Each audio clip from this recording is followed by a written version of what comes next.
In this video I'm going to show you how to turn off Safe Search on your iPhone. That is quite simple and easy to do, so let's begin. And the thing is that there is no option to turn off or on Safe Search in your iPhone settings or in your Safari settings. You need to change Safe Search option in your Google.com settings, so that is option of your search engine, not of your phone or of your browser.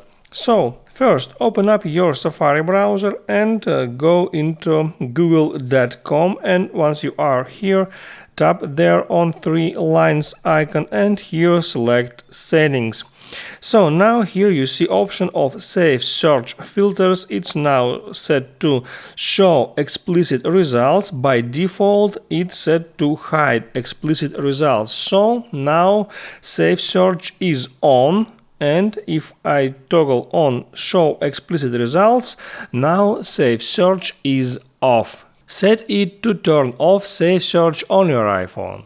Make sure you liked this video if it was helpful for you, and don't forget to subscribe.